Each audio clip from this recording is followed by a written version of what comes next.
Monday motivation. Start your week off flying high. Monday motivation.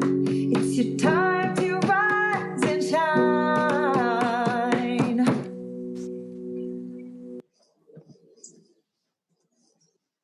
Hey guys, happy Monday Motivation Podcast. Today we have one of my friends. Her name is Juliana Lima. Juliana Lima has an incredible story that will connect to all the women that will listen to this. And even if you're a guy and you're listening to this, you also feel connected because I'm sure you know someone that faced it, what Juliana Lima faced it. And I do have to say, I've been watching Juliana live her life, and her life is worth to stop and listen today. I always love to tell her that she has a book inside of her, and I really believe that. And I think this podcast is a little seed for the book that will come in the future. I really believe that. So, hi, Jill. How are you today? I'm great. How are you? Good, very good. So I know that this conversation that we are going to have today, it's painful. It can be very it is a tender area for Yeah. many people. I know Yes. that. But it's a Yes. conversation that must happen because sometimes someone wants to hear something that related to them or to their family members, that there's somebody that struggles or struggled in the past with trying to have a baby and not being able to, and then the journey that took you to the entire process in your life and your husband and everything. So just my very first question is, I know you're going to be sharing your story with us, which is an incredible story, but what is infertility means to you today? And that's such a tough question because infertility can be something that can be applied in so many areas of our lives. We can be infertile in so many areas, that's not directly related to children or having children. But to me, infertility, it's not being able to bear the fruit of your womb, not being able to carry a child. It was very tough because it took a toll on my spiritual life, because it's God's commandment to multiply, right, and be fruitful. And being a follower of Christ in the Bible, it was very tough for me. So it is to not be able to have children. To me personally, that's what infertility meant to me. And it took a toll in my spiritual life and my physical life. But of course, it's the inability to produce life, right? And that can be very difficult. It can really make someone doubt God's existence, your own existence, and you can really struggle with it. Yeah. So can you help someone to say, how can you hold into hope when you feel hopeless? Well, I'll tell you what worked for me because I did two things. One of the things is look up. You have to look up. You can't keep your head down.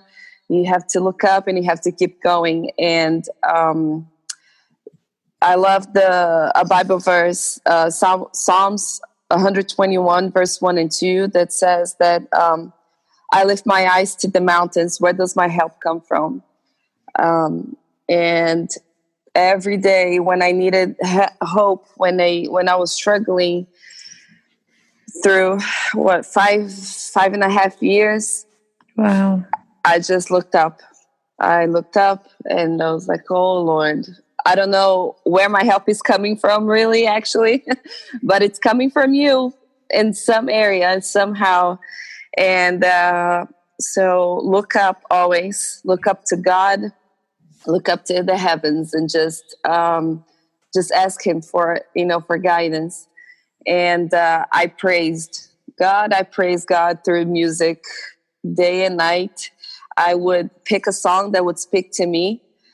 And there was probably a truth that I was not living, a song of hope, or a song of, even a song of joy many times, a song of sorrows, a song of suffering. And I would speak it. I would sing it over and over again. I would sing it in my car. I would sing running. I would sing cleaning the house. I would sing working, until that became truth in my life.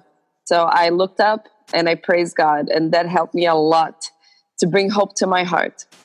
Oh, that's fantastic. So, in few words, can you share your story so we can understand what happened?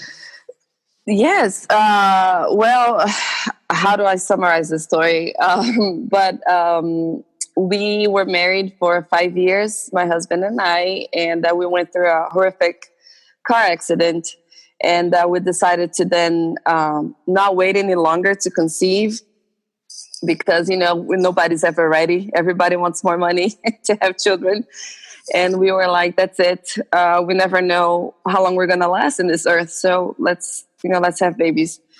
So I got pregnant right away, a month later. And I lost the baby in 2 months. It was very tough. And I was very depressed, but we kept going, and I got up, and then I got pregnant twice again. So 3 total. And I lost all 3 babies.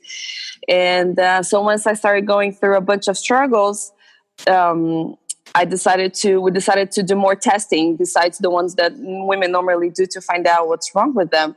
And I did all of them. And there was one little thing that would be very fixable with vitamins. So we did not understand why that. And now I couldn't even conceive anymore after those 3 losses.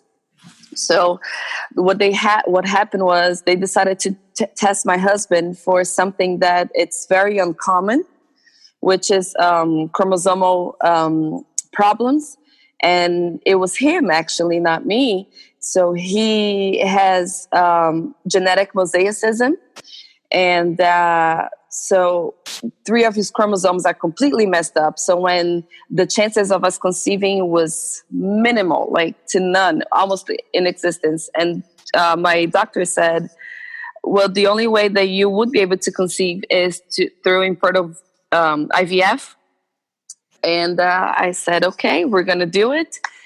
We did it, and it did not work. I lost all 7 embryos, 6 embryos that we lost. And the only one that was perfect, we transferred, and it did not attach. So we were devastated. Depression kicks in, and I went through counseling. And after I decided that it was maybe God's will for me not to bear any children, and I had to take care of God's children. So all of my Bible study group, by the way, was having babies, and I was in the hospital helping people having babies all year long. We got pregnant miraculously when we weren't even trying. And so now we have Scarlett, and her name means red. And we put our own spin to it. And we said that only by the blood of Jesus that we have Scarlett. And we're going to tell her story when she's ready for it. Oh, that I know that I watched you and I pray for you, and Yes. to see you living this journey. It just, by the time Scarlett was born, it was very emotional for all of us, because Yes, we were so involved, and just seeing her, coming, and she's beautiful. She's such a joy. You can see all over her face, just the joy that she carries. But the question here is, how do we help someone listen to this podcast?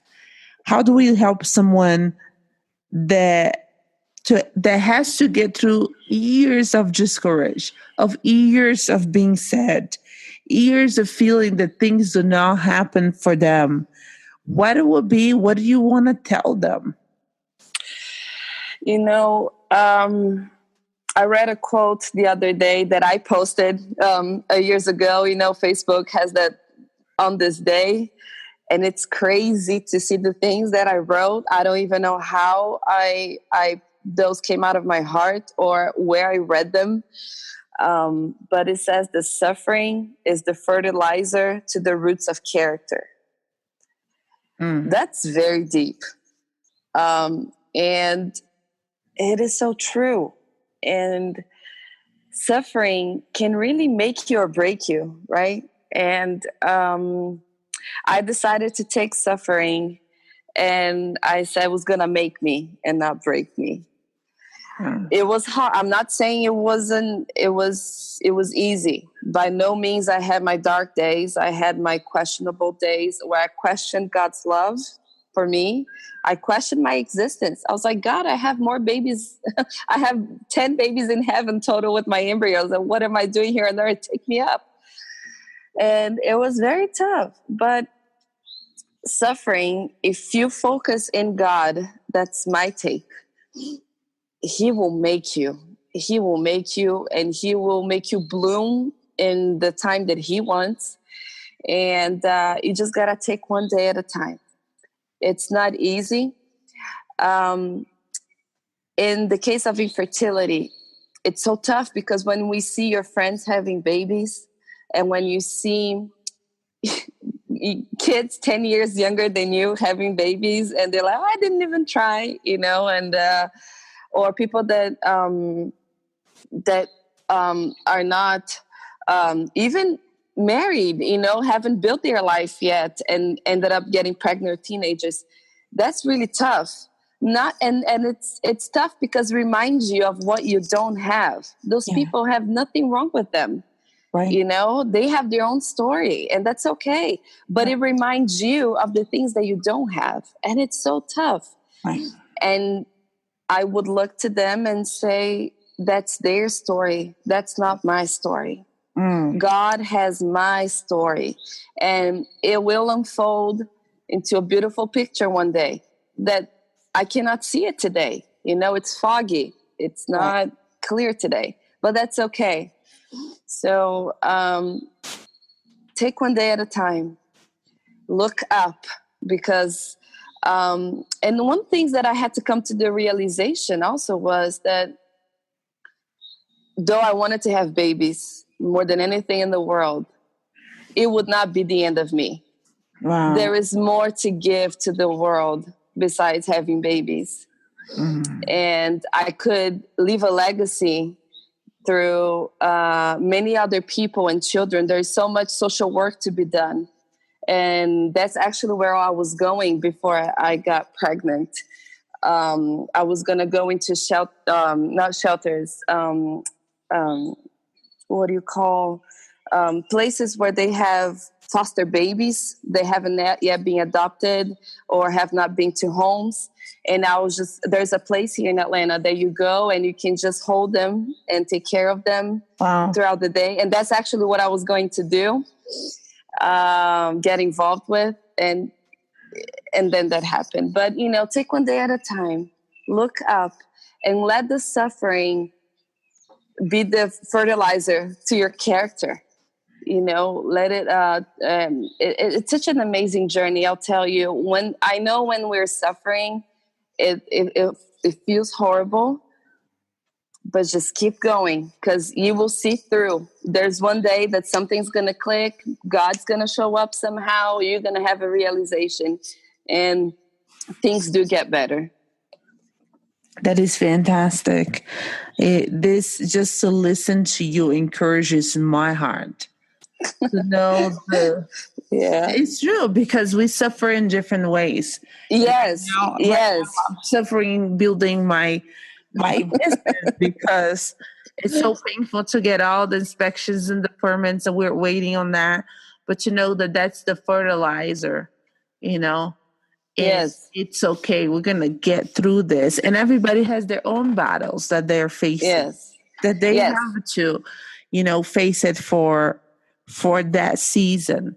But not every season is eternal, and they pass. Exactly. It is a season. That's beautifully put. It's a season. It's Right. gonna turn somehow, Right. sometime. Some It will way. turn out. Yes. Yes. Okay. So I have two more questions for you is what is your favorite quote? And can you tell us why? Well, that one that I just said it.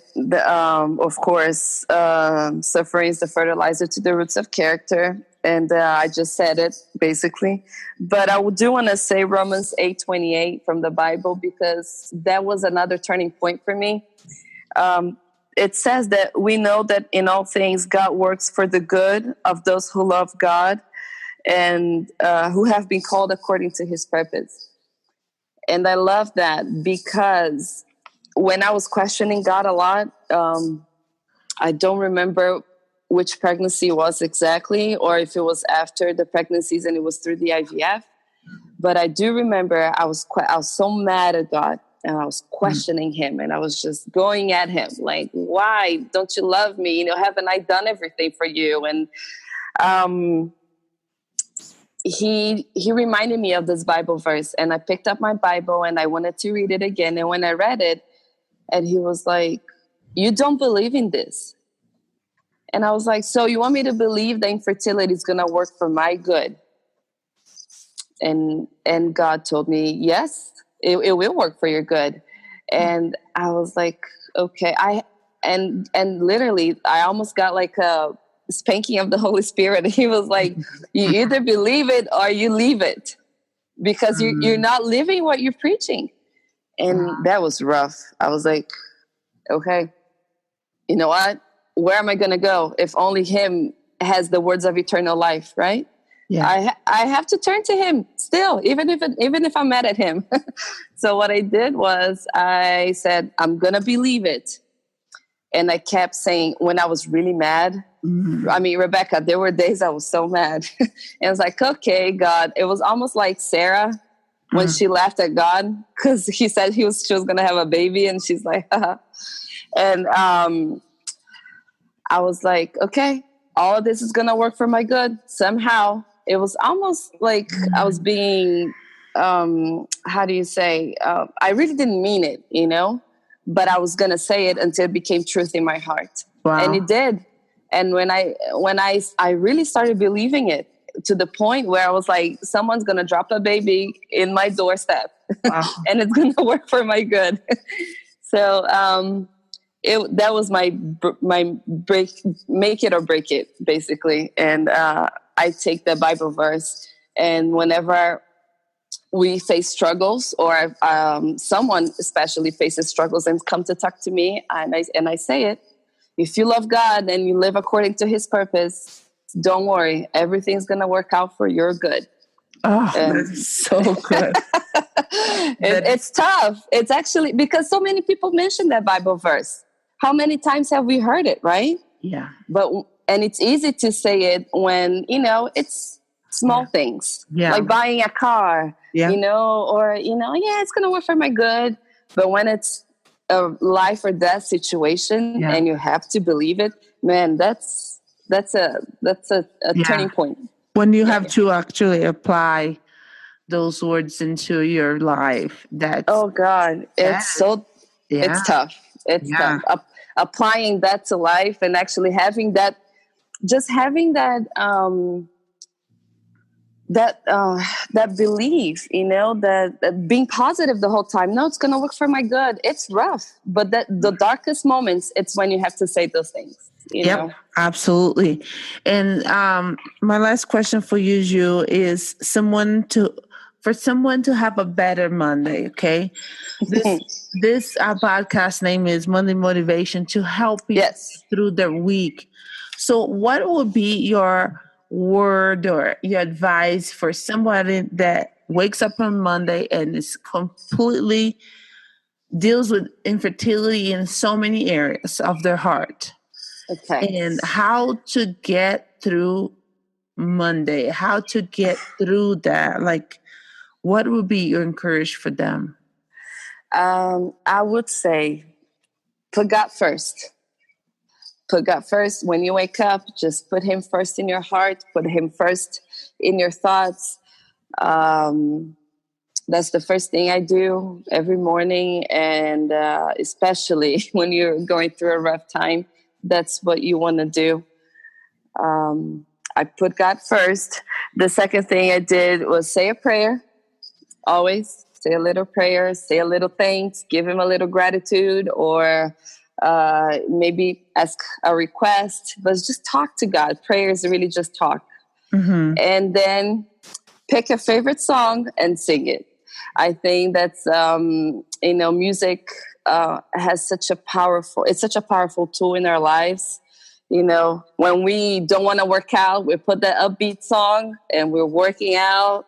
And if you don't feel like cleaning the house, you put that song up and you play it loud and it will help you. But especially when you're going through a rough time, pick a song that speaks to your heart and just sing it. Sing it over and over until it becomes truth in your life. That's great. That is so great. In this journey of interviewing so many people, no one ever said those three things. And I'm so glad that you were here to say that, which is put God first, say a prayer, pick a song and sing it. I love that. Yeah. I love that so much that I'm going to apply on my life today. I was singing. I'll tell you, it does help. It does help. I'll be packing. I'll be singing, and the neighbor's gonna have to take it. Yes, they will have to take it. I'm sure you're gonna pick a good song. They might just join you. That's great, Ju. I just want to say thank you so much for being here in this podcast. I still think that this is nothing compared to the message that you hold for the people that are struggling in this journey or infertility or different areas, but just this thing that God has placed on you, this message. My eyes will see the glory of the Lord, and I will see your books, which I don't think is only one book. I think you're going to be writing about that. But also, I always tell you that yes, you do. Other books will come out, and I'm looking forward to celebrate those times when they actually get birthed and be released out of you, because you carry a message in your voice that needs to be shared, and we're so thankful that we did that today. And we were able to record it and to pass along. We don't know how many people will be touched, but here's what I'm going to do. I am going to put the link for your Instagram. And if someone that is listening to this podcast and wants to connect with you, they can go to Instagram, right, or Facebook and just send you a message. And yes. I have an Instagram called at My Story of Faith. So if you find me there, that's where you'll see all my struggles, my findings of infertility and what I did. That's even before I did the IVF. But I just want to say, Rebecca, that you are also such an encouragement. You are an encouragement yourself. You're a walking encouragement. And so I remember when you were here, it was like 2 weeks before I got pregnant. And I remember you telling me, just encouraging me. And I remember when you left here, I was like, oh my goodness, I wish I was that encouraging. Wherever you go, you bring that encouragement too. So thanks to you for the Monday motivation. And I really do pray that you keep touching lives the way you always do. You're such an amazing woman, such an inspiration. Thank you, Julian. Thank you for being here. You were so great. Thank you for having me. You're welcome.